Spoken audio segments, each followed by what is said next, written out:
Hello everyone.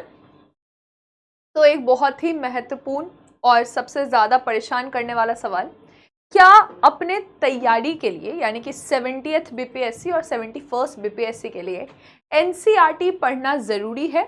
और अगर ज़रूरी है तो एनसीईआरटी किस तरह से पढ़ें, ऐसा क्या करें कि हमारा जो टारगेट है यानी कि 70th बीपीएससी, अगर आप नए स्टूडेंट हैं, आप 70वीं बीपीएससी देना चाहते हैं, और या फिर आप अभी कॉलेज गोइंग स्टूडेंट हैं, आप अभी सोच रहे हैं, या आप 12th में और आप सोच रहे हैं कि क्यों ना मैं अभी से सारे एनसीईआरटीज़ पढ़ूं, या आप स्कूल में हैं, आप ऑलरेडी एनसीईआरटी पढ़ रहे हैं, तो कैसे पढ़ें कि हमारा जो ये ड्रीम जॉब है बीपीएससी क्वालिफाई करने का, या कोई भी गवर्नमेंट जॉब क्वालिफाई करने का, यूपीएससी क्वालिफाई करने का, कोई भी स्टेट पीसीएस क्वालिफाई करने का, ये पूरा हो सके। तो आइए इसको समझते हैं। एनसीईआरटी, पहली बात तो कौन कौन से सब्जेक्ट्स हमें एनसीईआरटीज में देखने होंगे।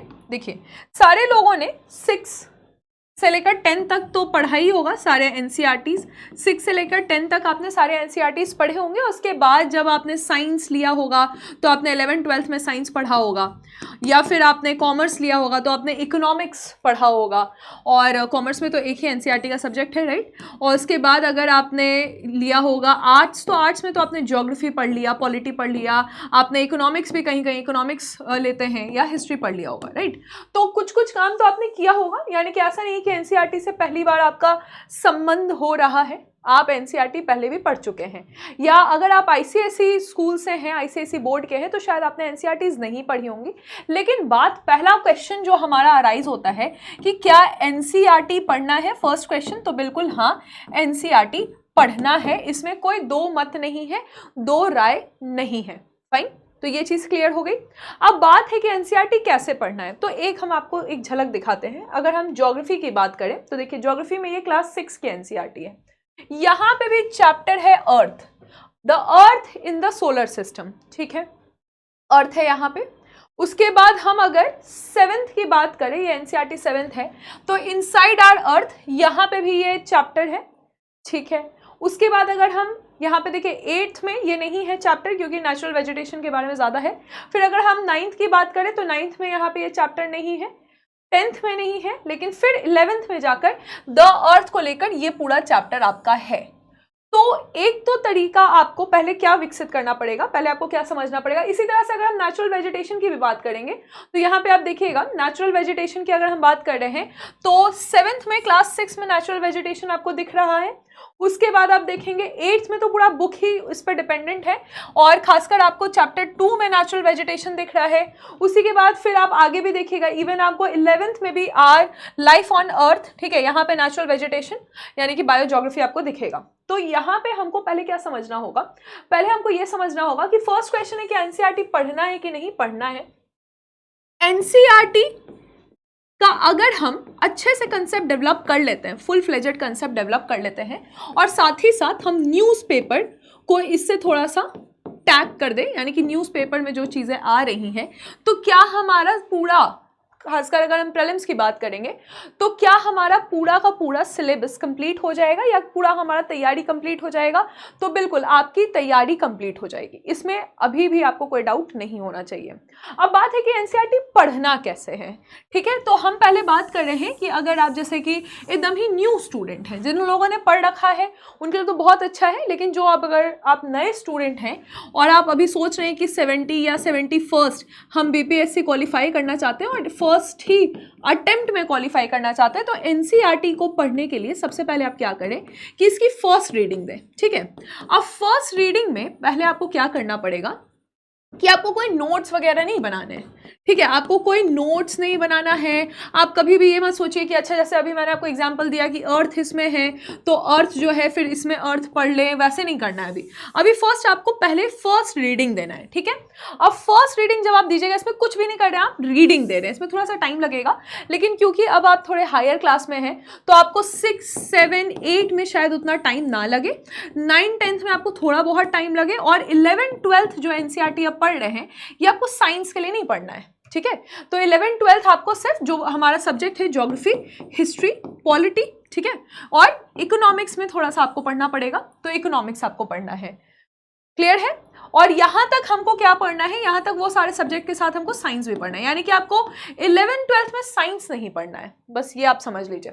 तो अब आप समझ रहे हैं कि आपको 6, 7, 8, 9, 6, 7, 8 तक उतना टाइम नहीं लगेगा, जल्दी कंप्लीट हो जाएगा क्योंकि ये छोटे क्लासेस हैं।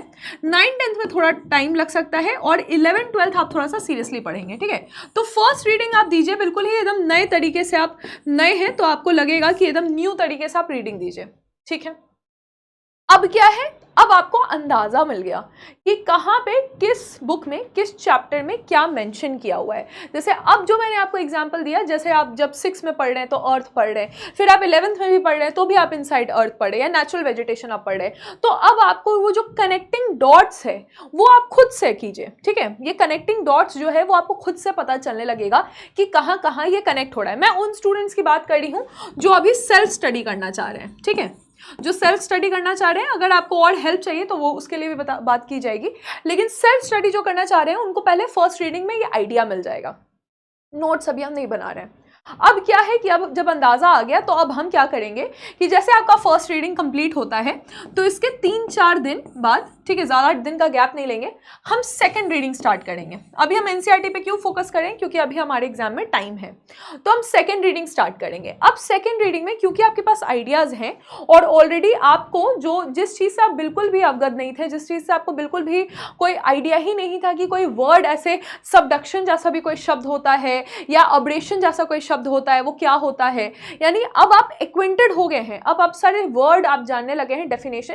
थोड़ा सा आपको इसमें काम यही करना पड़ेगा फर्स्ट रीडिंग में कि जो चीज़ नहीं समझ में आ रही है उसको आप अंडरलाइन कीजिए, उसको आप मीनिंग उसका देखिए, या तो गूगल कीजिए या डिक्शनरी में मीनिंग देखिए, समझने की कोशिश कीजिए, यानी कि हम रुक रुक के आराम आराम से सब चीज़ों को समझेंगे। अगर सेल नहीं समझ रहे हैं, न्यूरॉन सिस्टम नहीं समझ रहे हैं, ऑर्गेनिक ऑर्गन सिस्टम्स नहीं समझ रहे हैं, तो हम अपने आप को उसमें रोक रोक कर उन चीज़ों को समझेंगे। हो सकता है कि जो कॉमर्स वाले स्टूडेंट हैं उनको साइंस में दिक्कत हो, आर्ट्स वालों को साइंस में दिक्कत हो, या साइंस वालों को आर्ट्स कॉमर्स में दिक्कत हो, इस तरह से होगा। तो आप अपने आप को पहले एकदम कन्विंस कर लेंगे कि हाँ अब हम पूरा चीज़ समझ गए हैं। फिर क्या करेंगे, सेकंड जब हम रीडिंग करेंगे तो सेकंड रीडिंग में अब जो चीज़ें हमको समझने का तो ज़रूरत नहीं है, अब हम थोड़ा बहुत कोशिश करेंगे कि हमें चीज़ें याद रहें, ठीक है, हमें चीज़ें याद रहें। तो सेकंड रीडिंग के साथ साथ हम क्या करते चलेंगे, अब जैसे सेकंड रीडिंग में अब आपको पता चल गया कि हम जो चैप्टर्स हैं वो किस तरह से रिलेट कर सकते हैं। यानी कि जो चैप्टर है, फॉर एग्जाम्पल अर्थ है, तो अर्थ को हम क्लास 6 से भी रिलेट कर सकते हैं, 11 से भी रिलेट कर सकते हैं। तो अब जब आपने क्लास 6 की एनसीईआरटी खोली तो अब आपको तो आइडिया है कि कहाँ क्या है, और उसमें फर्स्ट चैप्टर है, तो फर्स्ट चैप्टर जो आपको जो भी नाम रहेगा, हम अर्थ का एक ज्योग्राफी का एग्जांपल ले लेते हैं। जैसे कि क्लास 6 की एनसीईआरटी मैंने खोली और मुझे यहाँ पर आइडिया हो गया कि मैं अर्थ के बारे में पढ़ने वाली हूँ, तो अब मैं क्या करूंगी कि 7th में जो एनसीईआरटी में पढ़ रही हूँ तो उसमें भी मैं उसी चैप्टर को पहले कवर करना चाहूंगी जहां पे अर्थ के बारे में है, ठीक है, क्योंकि मैंने ऑलरेडी रीड किया हुआ है, मुझे पता है कि कहाँ कहाँ अर्थ जो है मुझे मिल जाएगा। तो 7th में भी मैंने वही किया, 8th वाली एनसीईआरटी भी मैं स्किप कर दूंगी, ठीक है। उसके बाद फिर मैं क्या कर सकती हूँ कि फिर 9th वाली एनसीईआरटी मैंने स्किप कर दी, 10th की एनसीईआरटी स्किप की, और 11th में क्योंकि ऑलरेडी मेरी रीडिंग हो गई है तो मैं 11th की एनसीईआरटी में अर्थ वाले चैप्टर को पहले कंप्लीट कर लूंगी। ये तरीका है सेकंड रीडिंग का, ये तरीका है सेकंड रीडिंग का। एक काम और कर सकते हैं यहाँ पे, अब जैसे कि मान लीजिए कि ये इसी प्रोसेस में मैं यहाँ पे हम लोग आए, ठीक है, इसी प्रोसेस में हम लोग यहाँ पे आए और हम यहाँ पे जैसे कि आपका ज्योग्राफी में एग्रीकल्चर का चैप्टर पढ़ रहे हैं, या फिर ज्योग्राफी में अगर हम इंडस्ट्री का चैप्टर पढ़ रहे हैं, इकोनॉमी का चैप्टर पढ़ रहे हैं, तो मुझे क्योंकि आइडिया हो गया है कि इकोनॉमिक्स के किताब में भी इस तरह के चैप्टर्स हैं, तो उनको हम कोरिलेट करके पढ़ेंगे। यानी कि सेकंड रीडिंग में हम क्या कर रहे हैं कि सेकंड रीडिंग में अब हम बिल्कुल नए नहीं हैं, तो सेकंड रीडिंग में हम कोरिलेशन समझ रहे हैं।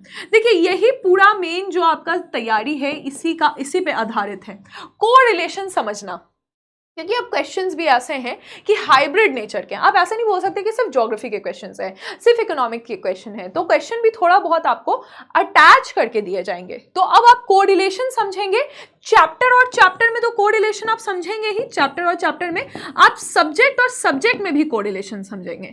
तो अब आप कोरिलेशन समझना शुरू कर चुके हैं। अब इसी के साथ साथ आप एक काम करेंगे, जैसे कि आपने एक चैप्टर उठाया और आपने उस चैप्टर को हर एक क्लास से पढ़ लिया, या अगर वही चैप्टर आपके दूसरे सब्जेक्ट्स में भी मेंशन है तो आप उसको कोरिलेट कर रहे हैं।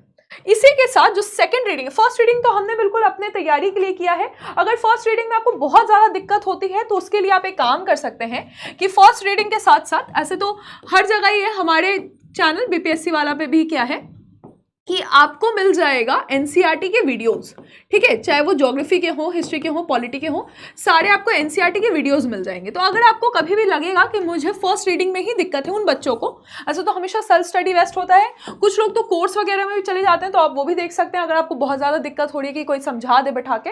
लेकिन अगर आपको लगता है कि मैं मीडियोकर हूँ तो आप वीडियोज़ का भी हेल्प ले सकते हैं। लेकिन सेकेंड रीडिंग में आपने क्या करना शुरू कर दिया, आपने कोरिलेट करना शुरू कर दिया और साथ ही साथ आपने प्रीवियस ईयर क्वेश्चंस देखना शुरू कर दिया। प्रीवियस ईयर क्वेश्चन से क्या आएगा, आपको कॉन्फिडेंस आएगा। देखिए, जब भी हम कोई काम करते हैं और हमें ये नहीं समझ में आता है कि उसका आगे क्या है, मतलब वो आगे हमारे लिए फायदेमंद है कि नहीं, तो हमें ऊर्जा नहीं आती है। तो जब आप प्रीवियस ईयर क्वेश्चन देखेंगे तो आपको कॉन्फिडेंस आने लगेगा। अब कौन सा ऐसा जानवर है जो जिसके बारे में इंडस वैली सिविलाइजेशन में ज्ञात नहीं था, एनसीईआरटी का क्वेश्चन है, या इकोनॉमिक्स के तो काफ़ी सारे क्वेश्चन है, सेकेंडरी सेक्टर पे क्वेश्चन है, ज्योग्राफी के इतने सारे क्वेश्चन है, जैसे कि अभी रिसेंटली 69 में पूछा गया था कि कौन सा ऐसा प्रोसेस है जिससे नए न्यू क्रस्ट फॉर्म होता है, सी फ्लोर स्प्रेडिंग, है ना। तो ये सब आपको जब आप प्रीवियस ईयर क्वेश्चन देखिएगा, लेकिन फर्स्ट रीडिंग में आपको अभी उतना आइडिया नहीं लगेगा। जब आप प्रीवियस ईयर क्वेश्चन देखिएगा सेकंड रीडिंग में, तो आपको कंसेप्ट डेवलप होना शुरू होगा। देखिए, आपको थोड़ा समय देना पड़ेगा। एनसीईआरटी के साथ क्या है कि थोड़ा सा टाइम इसमें देना पड़ेगा। टाइम कैसे, आपको लगेगा कि मैं हम तो तुरंत से रीड कर लिए, हम तो तुरंत समझ लिए, हम तो तुरंत जान गए, लेकिन इसमें एक्चुअली समय समय में कंसेप्ट आपको डेवलप होगा। अभी भी अगर हम इतने बार एनसीईआरटी पढ़े, एनसीईआरटी पे वीडियो भी बना दिए हैं, लेक्चर भी लिए हैं, लेकिन अभी भी अगर हम एनसीईआरटी पढ़ेंगे तो कुछ कंसेप्ट्स और डेवलप होंगे। तो जो रीड बिटवीन द लाइंस होता है, जिसमें हम धैर्य रखते हैं और चीज़ों को समझते हैं, क्योंकि देखिए एनसीईआरटी एक ऐसा किताब है जिसको गवर्नमेंट पब्लिश कर रही है, और कभी भी कहीं पे भी डाउट होगा और एनसीईआरटी में उस चीज़ के बारे में वर्णन है, तो हमेशा जो ऑथेंटिक सोर्स है वो है। देश भर में जो किताब जारी है वो एनसीईआरटी, चाहे वो ग्रामीण क्षेत्रों में हो, शहरी क्षेत्रों में हो, एनसीईआरटी है। तो एनसीईआरटी ऑथेंटिक हो गया, बाइबल हो गया, इसके अभी उस पर विवाद नहीं होगा कि इसमें गलत लिखा हुआ है। फर्स्ट थिंग तो ये है। दूसरा थिंग है कि ये कंसेप्ट थोड़ा सा धीरे धीरे टाइम लेता है डेवलप करने में। और तीसरा चीज है कि एनसीईआरटी को अगर आप कोड बनाएंगे, आप अपना बेस बनाएंगे, ये अपना कोड बनाएंगे, और एनसीईआरटी को आप अंडरस्टैंड करने के बाद करंट पढ़ेंगे, जैसे कि अभी हमने एनसीईआरटी पढ़ ली कि कानून पारित होता है, कैसे पारित होता है। अभी ये ऊपा का जो एक्ट आया, यूएपीए एक्ट आया है, अब हम उसको पढ़ रहे हैं। अब हम उसको पढ़ रहे हैं कि वो कानून है, ठीक है, 1967 का है, तो उसमें कौन कौन से राइट्स, हमारे कौन से फंडामेंटल राइट्स उसमें वहां पे प्रभावित होते हैं। तो एनसीईआरटी से हमको क्या मिला, फंडामेंटल राइट्स मिला, आर्टिकल नंबर 19 मिला, 20 मिला, 21 मिला, और यहाँ पे हमें इन आर्टिकल्स में आप देख रहे हैं कि उनका उल्लंघन हो रहा है इन राइट्स का, है ना। तो पहले आपको कोड अंडरस्टैंड करना होगा, फिर जब आप न्यूज़पेपर पढ़ेंगे तो आप उसमें मैच्योर हो जाएंगे। जैसे ज्योग्राफी की अगर बात की जाए तो ज्योग्राफी में NCERT is more than sufficient, NCERT से ही सब कुछ आएगा। अभी जैसे अर्थक्वेक आ गया, एनसीईआरटी में बताया गया है अर्थक्वेक क्या होता है, कितने टाइप के वेव्स होते हैं, पी वेव क्या है, एस वेव क्या है, और अब अर्थक्वेक आ गया तो आप उस चीज़ को वापस से रिवाइज करेंगे। ये आप करते हैं थर्ड रीडिंग में। तो आपको ये समझ में आया कि फर्स्ट रीडिंग में आप क्या करेंगे, आपको ज़्यादा इसमें दिमाग नहीं लगाना है, आप इसको रीड कीजिए। अगर आपको लगता है कि बहुत डाउट है तो आप क्या करें, आप वीडियोज़ देख लीजिए, ठीक है। इस चैनल पर सारे वीडियोज़ अवेलेबल है। अभी उसमें कुछ ऐसा नहीं है नोट्स बनाना है, क्वेश्चन बनाना है, कुछ नहीं। सेकेंड में आप क्या करेंगे, सेकेंड में आप कोरिलेट करना सीखेंगे। देखिए, ये आपको थोड़ा सा खुद में डेवलप करना पड़ेगा, कोरिलेट करना पड़ेगा, क्योंकि आप अधिकारी बनने जा रहे हैं, आपको मेंस के आंसर्स लिखने हैं, उसमें कोरिलेशन डालना है, एग्जाम्पल डालना है, तो कोरिलेशन आपको सीखना पड़ेगा। और इसी के साथ साथ आप प्रीवियस ईयर क्वेश्चंस देखना शुरू करेंगे, जहां पे अब आपको सेकेंड रीडिंग में अंडरस्टैंडिंग होगा कि हाँ, एनसीईआरटी से जो ये हल्ला है कि क्वेश्चन आता है नहीं आता है, एनसीईआरटी से क्वेश्चन आता है। कोरिलेशन कैसे, कि वही जैसे जो आपके जितने भी आपके एनसीईआरटीज हैं उसमें आप उसको रिलेट करेंगे कि जैसे एग्रीकल्चर है तो वो आपके एग्रीकल्चर जो है वो आपके 10th में भी है, 10th में भी एग्रीकल्चर है। फिर आप देखिएगा कि 12th में भी एग्रीकल्चर चैप्टर है ना। एनर्जी है तो 12th में भी है, फिर 10th में भी एनर्जी है। तो ये नहीं करना है कि अब आप अलग अलग पढ़ रहे हैं कि 10th अलग पढ़ लिए 12th अलग पढ़ लिए, एनर्जी पढ़ रहे हैं, अब आप टॉपिक वाइज पढ़ रहे हैं, है ना। तो पहले तो आप क्या कर रहे थे, फर्स्ट रीडिंग में आप बुक वाइज पढ़ रहे थे, सेकेंड रीडिंग में अब आप टॉपिक समझना शुरू कर चुके हैं और उसी टॉपिक को आप खोजना शुरू करेंगे किसमें, प्रीवियस ईयर क्वेश्चन में, जहां से आपको अंदाजा मिलेगा कि आपका कमीशन कैसा क्वेश्चन पूछता है। और उसके बाद आप क्या करेंगे, थर्ड रीडिंग। देखिए थर्ड रीडिंग अगर आपको अभी भी कंसेप्ट में डेवलपमेंट चाहिए और तो आप थर्ड रीडिंग जरूर करें, लेकिन अगर आपको लगता है कि मेरा अब हो गया है तो थर्ड रीडिंग कैसे की जाती है कि जैसे कोई न्यूज आर्टिकल है, कोई न्यूज पीस है, मान लीजिए जैसे एग्जांपल अभी मैंने दिया आपको कि अर्थक्वेक आया, ठीक है, तो अर्थक्वेक आया, तो अर्थक्वेक में अब हम क्या करेंगे कि अब हम एनसीईआरटी में फिर से कंसेप्ट्स को थोड़ा सा फ्रेश कर लेंगे या थोड़ा सा हम उसको ब्रश अप कर लेंगे कि हम जो अर्थक्वेक आया तो एनसीईआरटी में अर्थक्वेक को लेकर क्या कंसेप्ट्स हैं, फाइन। तो इस तरह से आपके एनसीईआरटीज को आप कवर करेंगे। तो ये डाउट मत रखिएगा कि एनसीईआरटी पढ़ना है कि नहीं, बिल्कुल पढ़ना है। एनसीईआरटी आपका कोर हो जाएगा, यहां से ही आपके सारे कंसेप्ट डेवलप होंगे और उसके बाद आपका बिल्डिंग ब्लॉक बनेगा। क्लियर है? तो होपफुली कि कैसे पढ़ना है एनसीईआरटी, ये डाउट अब आपका समाप्त हो चुका होगा। Thank you.